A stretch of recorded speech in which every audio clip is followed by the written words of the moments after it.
त्या देवीला बळी देण्याकरता या जडभरताला धरून चालवलं राजाच्या सेवकांनी. आणि तिथे गेल्यानंतर ती देवी तिथून प्रगटली. कारण एक महात्मा जगताच्या कल्याणाकरता अवतरलेला, जिसको राखे साइया मार न सके कोय, बाल न भिंगा होय सब जग वैरी होय. त्याच्या रक्षणाची चिंता कोणाला असते? भगवंताला असते. आणि म्हणून त्या ठिकाणी भगवान परमात्म्यानं त्या देवीच्या मधून प्रगट होऊन त्याच्या राजाच्या सेवकांना मारलं, त्याला वाचवलं. साधूचं रक्षण कोण करत असतो? देव करत असतो. म्हणून तीर्थयात्रेला जाताना कधी बी साधू पुरुषाबरोबर जावं. तुम्हाला धक्का नाही, नाही तर तुमचं कर्म नाही अनुकूल, तुमची गाडी गेलीच आली. एक तर साधू पुरुष बरोबर असावा, त्याच्यामुळं वाचलेच तुम्ही तर वाचाल, नाही तर तुमचं कर्म नीट नाही.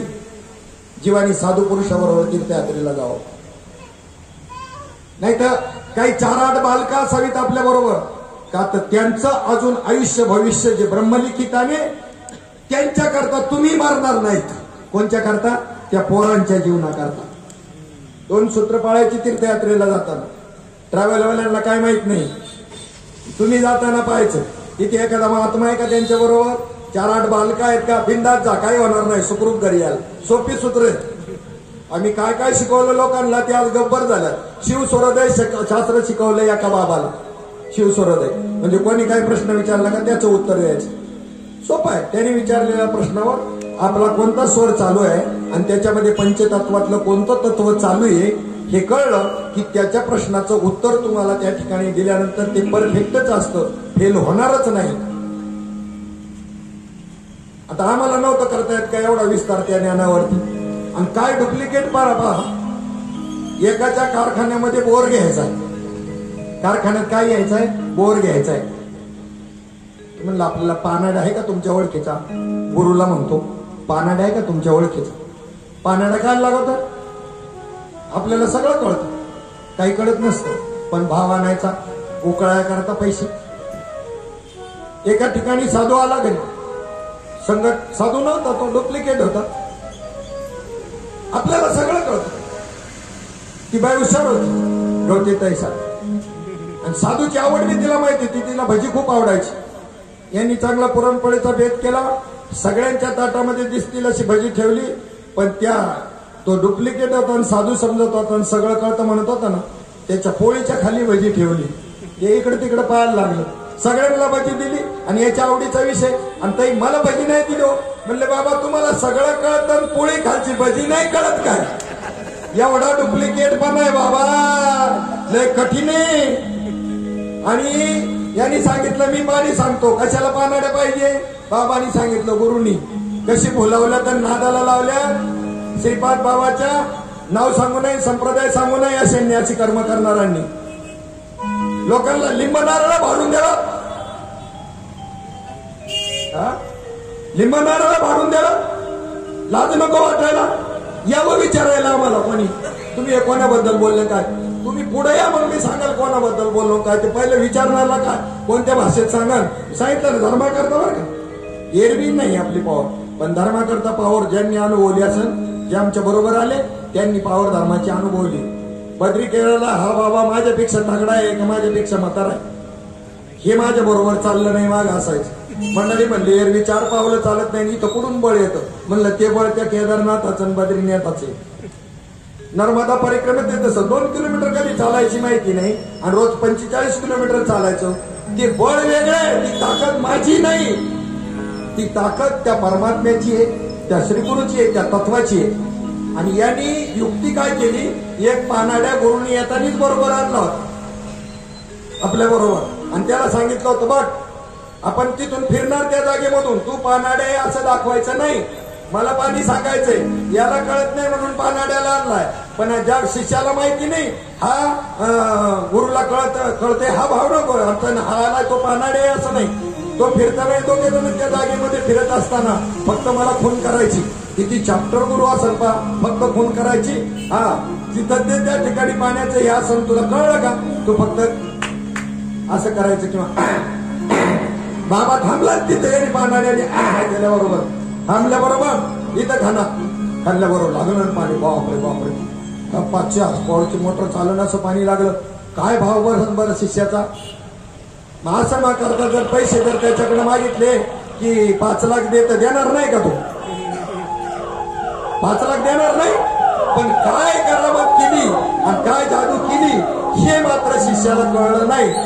मग त्या ठिकाणी यांनी स्वखुशीने 5,000 रुपयाचा बंडल त्याच्या पुढे गुरु पुढे ठेवला. आज पानाड्याला तरी द्यावेच लागले असतील ना, त्याच्याकडे दिल्यानंतर भेटून पानाड्याला त्याच्यातले 2,000 दिले, गुरुनी 3,000 खिशात घातले. काय कळतं तुम्हाला? काय कळतं? कसल्या रे श्रद्धा तुमच्या? अजून विवेक तयार झालेला नाही म्हणून दुकाने चाललेत आमची. ही सत्यस्थिती आहे. आपल्या संप्रदायात सांगतोय, दुसऱ्या नाही. आणि हे मार्गदर्शक आहेत आम्हाला. गवतेताई, महात्म्याचं वैराग्य काय, महात्म्याची निरपेक्षता काय असो.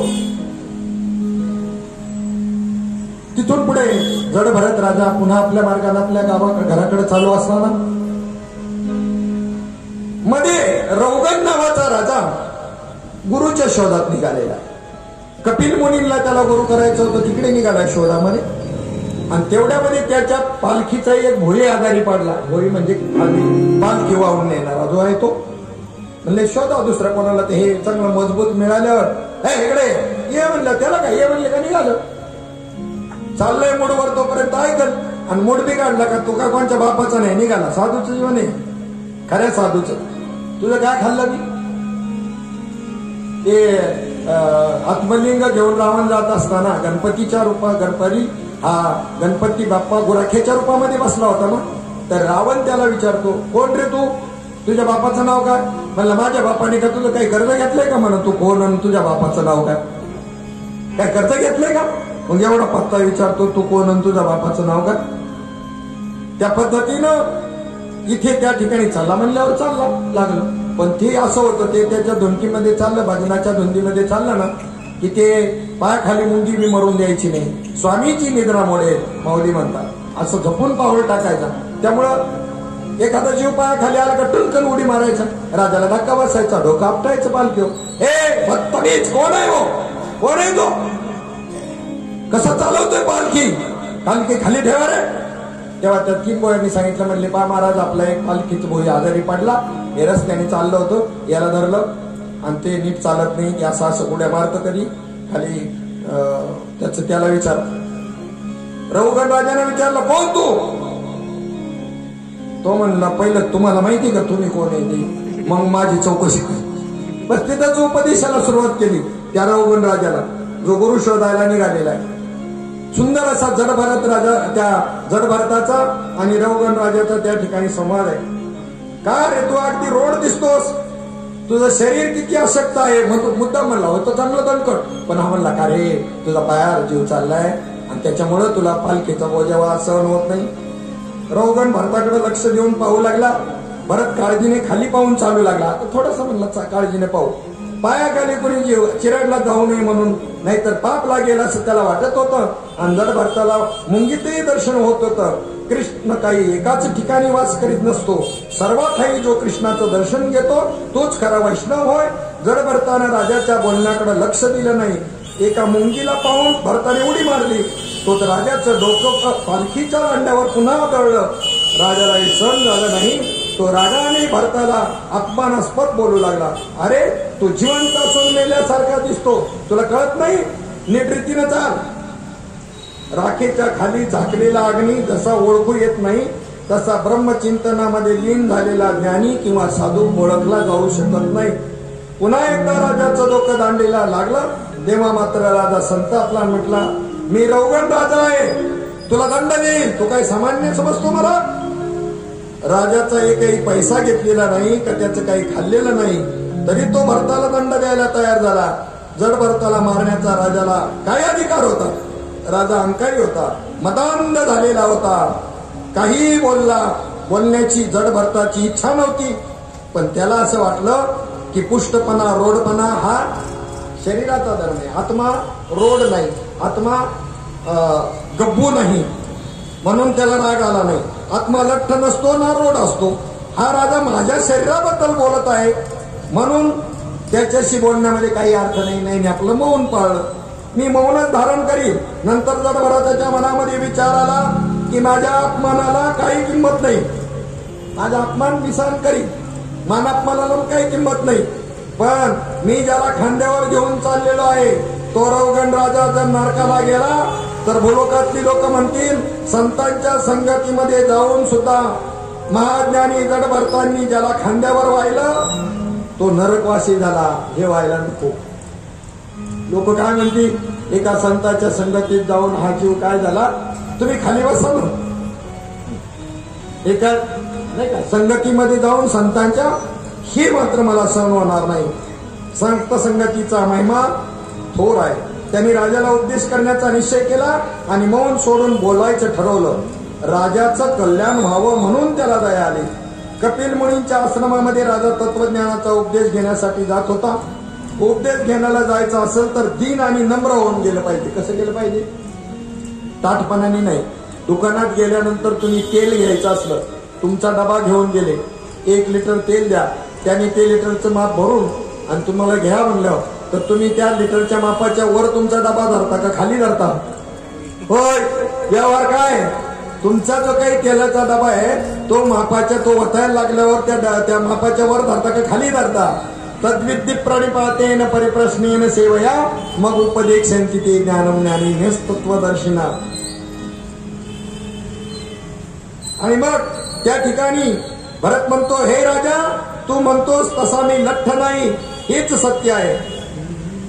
पण तू असं म्हटल्याने माझी काही निंदाही झाली नाही आणि माझा काही अपमानही झाला नाही. लठ्ठपणा आणि रोडपणा हे शरीराचे धर्म आहे, त्यांचा आत्म्याशी काही संबंध नाही. हे राजन, जिवंत असूनही मी मेल्यासारखा आहे असं जे तू म्हटला तेही खरं आहे.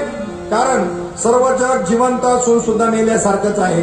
कारण जे करायला पाहिजे ते करत नाही, नको ते करतात. हे जिवंत माणसाचं जिवंतपणाचं लक्षण नाही. ही पालखी मृत आहे आणि त्यात बसणारा जो आहे तो जिवंत असूनही मेल्यासारखा आहे. सर्वच विकारी वस्तूंना आदी आणि अंत असतो. जो जन्मला तो मरणार. राजा, तू पण मेल्यासारखाच आहेस. हे शरीर प्रेतासारखे असते. आत्मा आणि शरीर यांचे धर्म दोन भिन्न आहेत. आत्मा हा निर्लेप आहे. गीतेच्या 2ऱ्या अध्यायातल्या 10व्या श्लोकापासून 11व्या श्लोकापासून 20व्या श्लोकापर्यंत जी गीता आली ती मूळ गीता आहे आणि त्याचा विस्तार संपूर्ण 700 श्लोक आहे. तर त्या ठिकाणी अशोचानन व शोचस्त्वम या श्लोकापासून त्याच्या पुढचा वासांसी जीर्णानी यथाव्याय, त्याच्या पुढे नैनम छिन्नंती शस्त्रानी नैनंदाती पावका न चैनम क्लेद्यान त्यापो न शोषयति मारुता. जैसे जीर्ण वस्त्र सांडीजे मग नूतन वेणीजे, तैसे देहांतराती स्वीकारिजे चैतन्यनाथे. देह येतो आणि जातो, देह नाशिवंत आहे, पण आत्मा मात्र अजो नित्य शाश्वत परानो. या दोहींचा भेद समजण्याकरता परमार्थ आहे. पण हा नाही समजून घेतला. अर्ध्या किलोचे पाऊण किलोचे टाळ पाव किलो जरी झाले कुठून तरी परमार्थ कळणार नाही का? तर ह्या दोहींचे अंतर देखावया चतुर ज्ञानियाचे द्वारा आराधिती. आत्मा आणि देह दोन भिन्न गोष्टी आहेत. याच्यातला फरक कळण्याकरता ज्ञानाला शरण जायचं आहे. देह नाशिवंत आहे, तो देह नाशिवंत देह मी नाही. अमर अविनाशी असणारा आत्मा मी आहे. ते आत्माच ब्रह्म आहे, तो आत्मा ब्रह्म मी आहे. हा बोध होणं गरजेचं आहे. असा अनुभव येणं आणि अनुभव येऊन तसा निश्चय होणं हे परमार्थाचं फल आहे. असा उपदेश राजा रौवनानं त्या ठिकाणी त्या जड भरतानं कोणाला केला? रौवन राजाला केलेला. आणि मग त्या ठिकाणी विलेय स्थितीला, जीवनमुक्त स्थितीला प्राप्त झालेल्या त्या महात्म्यानं आपलं प्रारब्ध संपल्यानंतर तो देह ठेवला. त्याच्या जागी त्या तत्वाला तो देऊन मिळालेला होता. अशी या जडभरत राजाची कथा त्या ठिकाणी पूर्ण झाली. थोडंसं आपण आता भजन करूया.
संतन के संग तू लाग रे, तेरी अच्छी बनेगी तेरी बिगड़ी बनेगी। संतन के संग तू लाग रे, तेरी अच्छी बनेगी। संत संगती करता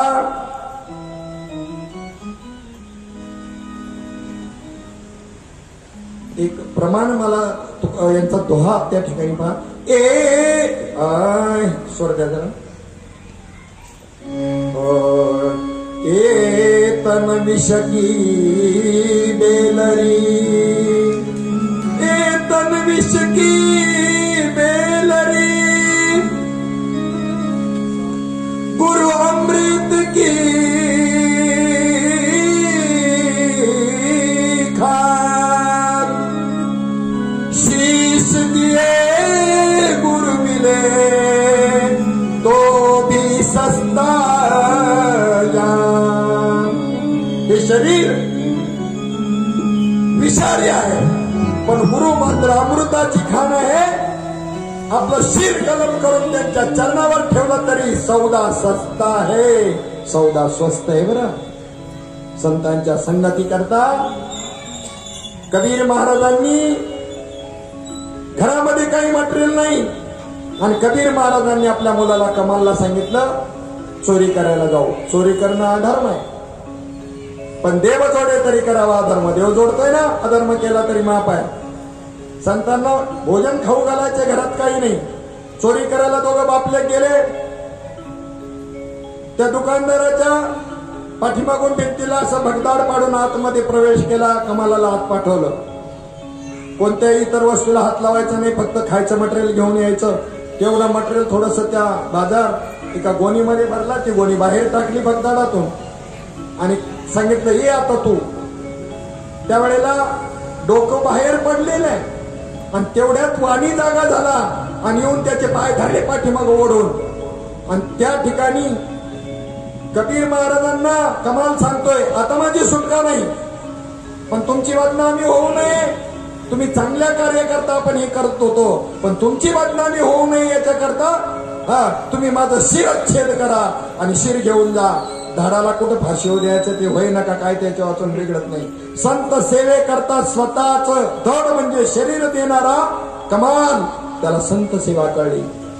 हे तर एवढं सामान्य, हे कदाचित कोणी बी करेल।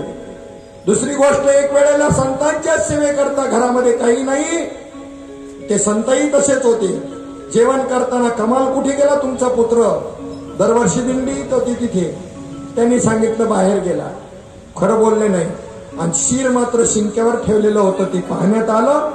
मग त्यांच्या प्रकार ध्यानात आला, त्यांनी संजीवन मंत्राने त्याला जिवंत केले। तेही सामर्थ्य शील होते, उदार संत एक जगी वागवी ती अंगी सामर्थ्य। तेही सामान्य संत नव्हते आणि सामान्य संत सामान्य दिंडी नाही येणार कबीर महाराजाच्या घरी, ती बी तेवढ्या तोलामोलाचे संत होते। त्यांनी त्याला जिवंत केलं। दुसऱ्या प्रसंगामध्ये त्या सावकाराने सांगितलं तुला मटेरियल पाहिजे, आम्हाला काय घेणं देणं नाही संत संघाशी संत सेवेशी, तुझी पत्नी उपभोगा करता माझ्याकडे घेऊन ये। कबीर महाराजांनी, पाऊस चालू आहे, कबीर महाराजांनी त्या साहित्याची पूर्तता झाली, संत पंगत झाली, आपल्या पत्नीला स्वतःच्या खांद्यावर घेऊन तिथे येऊन सावकाराला आवाज दिला दरवाजाला आणि पत्नीला तिथे सोडले आणि आपण माग बाजूला झाले। सावकाराला विचारलं एवढा पाऊस आहे, बाहेर चिखल आहे, तुमचे पाय भरले नाही?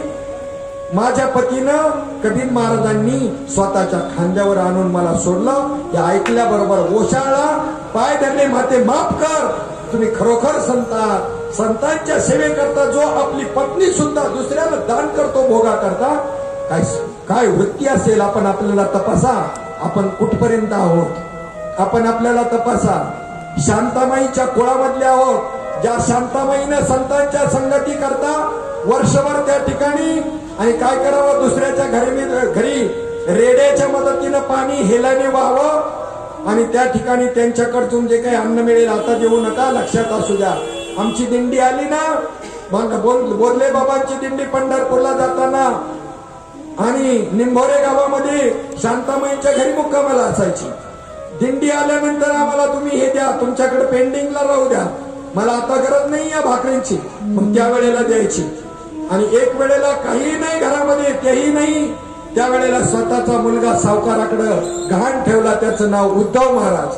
आणि वाण्याकडून त्या ठिकाणी जे मटेरियल आणून संत पंगत दिली.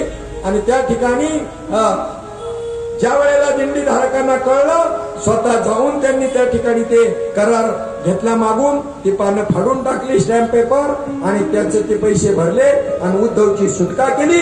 त्या कुळामध्ये आपण जन्माला आलेलो आहे. बोला शांताबाई महाराज की जय. सामान्य कुळात नाही आपण. आणि त्याच कुळामध्ये अशी साधक आहेत, असे साधक आजही आहेत, शांताबाईच्या कुळाचं नाव राखणारे, की संत घरी आले, आपल्याकडे काही नाही, त्या संतांना चहा करण्याकरता घरामध्ये साखर नाही, दूध नाही, पंगत करण्याकरता काही नाही. मंडळींना सांगितलं, पत्नीला सांगितलं, काय करायचं आता? पत्नीनं आपल्या हातानं स्वतःचं मंगळसूत्र काढून पतीच्या हातामध्ये द्यावं, जा कुठेही ठेवा आणि संतांना पंगत मिळायला पाहिजे. त्याच महात्म्यांच्या कृपेनं त्यांना एवढं भरभरून मिळाले की महात्मे आपल्या बरोबर हजर आहे तिथे. ज्यांच्याकडं याच्या अगोदर भागवत झालं, हरिभक्त परायण नंदू अण्णा गोटे, सामान्य नाही, असं दिल्याशिवाय मिळत नसतं, पेरल्याशिवाय उगवत नसतं. नेवाळे महाराज, ही घटना त्यांच्या जीवनामध्ये घडली. स्वतः पत्नीनं मंगळसूत्र गहाण ठेवलं आणि संतांची पंगत दिली. त्या संतांच्या आशीर्वादानं झालेला प्रगती, प्रोग्रेस संसाराचा आपल्या दृष्टीसमोर आहे. पुन्हा ते वैभव कोणत्या कारणानं मिळालं हे ध्यानामध्ये ठेवल्यानंतर, श्रीपाद बाबा रामदास बाबा पालखी सोहळ्याला 25 लाखाचा रथ चांदीचा आणि त्यानंतर 10 लाखाची पालखी, म्हणजे जाणीव आहे. मिळालं म्हणजे आपलं काम संपलं? अजिबात नाही. संपूर्ण पालखी सोहळ्याचा जो काही खर्च असेल 4 लाख 5 लाख, तो संपूर्ण खर्च केला जातो. 65 लाख रुपयाचं काम भक्त निवासा करता आणि त्या ठिकाणी केलेलं आहे 65 लाख रुपये. आपल्याला केव्हा देता येईल त्यांना, ते आपला प्रश्नच आहे मोठा. आपल्याला कधी देता येईल त्यांना प्रश्न आहे मोठा. परंतु असे जागमूर्ती मंडळी आपल्यामध्ये बी आहेत. आत्मज्ञाने चोखडी संतजी माझी रुपडी, तीर्थ दृष्टी पडो आवडी कामिनी ऐशी. माऊली म्हणतात, एखाद्या कामुक पुरुषाचा आपल्या स्त्रीवरती आसक्त चित्त जेवढं असतं तेवढा आसक्त संतांवरती झाला पाहिजे, संत कार्यावरती झाला पाहिजे, त्याला परमात्मा सुलभ आहे. आता या ठिकाणी थोडक्यामध्ये अजामेळ्याची कथा 5व्या अध्यायामधले 5व्या स्कंदामध्ये जी कथा आली ती कोणाची आली आपण आत्ताच पाहिली. कोणाची? जडभरताची. 6व्या स्कंदामध्ये अजामेळाची कथा आली. मी आता सांगायच्या ऐवजी थोडस वाचन करून आपल्या समोर सांगतो, वेळ कमी आहे. दृष्टांत वाचून सिद्धांत समजत नाही, बुद्धीला अवगत होत नाही. अजामेळ जन्माने तर आदम होता, पण प्रभूच्या नावाचा आश्रय घेतल्यामुळे तो कृतार्थ झाला. आम्ही सर्व अजामेळच आहोत. जिथे जिथे जाल तिथे तिथे माया सोबत येईल. आणि म्हणून झालं काय की तो अजामेळ जो होता ना, अतिशय ब्राह्मण आहे अजामेळ. पहिल्यांदा आपण सगळे पहिल्यांदा ब्राह्मण आहे. ब्रह्मजानाती ती ब्राह्मणा. मायेचा संग घडला आणि प्रभावाने काय झालं, अरण्यात फिरायला गेलेला असताना एक विषयी पुरुष वेश्ये बरोबर तिथे त्या ठिकाणी संग करत असताना ते दृश्य पाहिलं आणि अजामेळाच्या बुद्धीमध्ये पतन झालं आणि त्याबरोबर अजामेळ वायाला गेला मायेच्या प्रभावाखाली. अजा या शब्दाचा अर्थ आहे माया आणि तिला जो सम्मिलित झाला तो अजामेळ. अजा म्हणजे माया आणि दुसरं अजामी. अजामेळ शब्दाचा दुसरा एक अर्थ आहे अजामी असा परमात्मा, त्याच्याशी जो नंतर एकरूप झाला म्हणून अजामी. अजा म्हणजे माया, तिच्याशी सम्मिलित झालेला अजामेळ म्हणजे विषयी जीव. आणि अजामी असं ज्या परमात्म्याचं स्वरूप आहे त्याच्याशी नंतर एकरूप झाला म्हणून अजामील असा शब्द आहे. आणि वेश्यागमनापर्यंत एवढा घसरला. एक वेळेला संत मंडळी त्यांच्या घरी आलेली असताना त्या ठिकाणी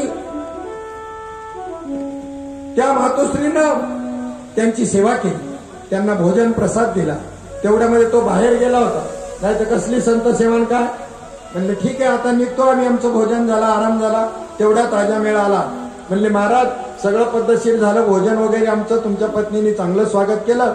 आता दक्षिणा द्या थोडीशी आणि मग जातो. म्हणजे थांबा, तो मला दक्षिणाच देतो आता चांगली. आजमेळ होता तो. नशीब म्हणलं मी तुम्हाला खाऊन देतो, हीच दक्षिणा